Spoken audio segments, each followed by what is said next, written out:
Welcome again, dear friends, to the Tuesday edition of Fresh Bread. This is Reverend Phil Anderson here with you, pastor and teacher at Oakland United Methodist Church and Kansas Avenue United Methodist Church, welcoming you to this 5-minute broadcast we call Fresh Bread. Hope you can share this with your friends, your neighbors, your relatives, people that you know. Just say, hey, our pastor does these daily devotionals and they're really not scripted. He just shares with us from the scriptures and maybe what God's doing in his life, and just tune in and check it out. Come with him every day. You kind of come along for the ride and see what you think. So I hope you invite people to come along. These are very informal. If they are anything, they are informal. Amen.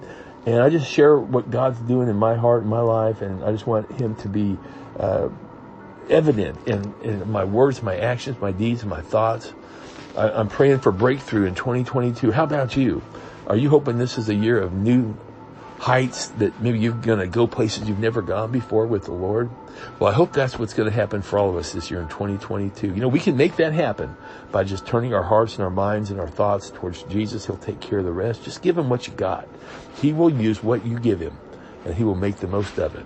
Well, friends, we are going to stay with our lectionary readings. Again, we're going to be in the Message this week for our readings, and today is going to be one of my favorite books in the Bible, among many, 1 Corinthians chapter 1, verses 3 to 17. Again, 1 Corinthians 1, chapter 1, verses 3 to 17. So let's read this. Every time I think of you, and I think of you often, I thank God for your lives of free and open access to God given by Jesus. There's no end to what has happened in you. It's beyond speech, beyond knowledge. The evidence of Christ has been clearly verified in your lives. Just think, you don't need a thing. You've got it all.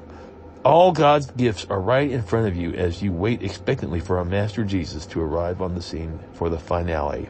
And not only that, but God himself is right alongside to keep you steady and on track until things are all wrapped up by Jesus. God, who got you started in this spiritual adventure, shares with us the life of his Son and our Master Jesus. He will never give up on you. Never forget that. I have a serious concern to bring up with you, my friends, using the authority of Jesus, our Master. I'll put it as urgently as I can. You must get along with each other. You must learn to be considerate of one another, cultivating a life in common. I bring this up because some from Chloe's family brought a most disturbing report to my attention that you're fighting among yourselves. I'll tell you exactly what I was told. You're all picking sides, going around saying, I'm on Paul's side or I'm for Apollos. Peter is my man or I'm in the Messiah group. I ask you, has the Messiah been chopped up in little pieces so we can each have a relic all our own? Was Paul crucified for you? Was a single one of you baptized in Paul's name? I was not involved in any of your baptisms except for Crispus and Gaius. And on getting this report, I'm sure glad I wasn't. At least no one can go around saying he was baptized in my name. Come think of it, I also baptized Stephania's family, but as far as I can recall, that's it. God didn't send me to collect a following for myself, but to preach the message of what he has done, collecting a following for him.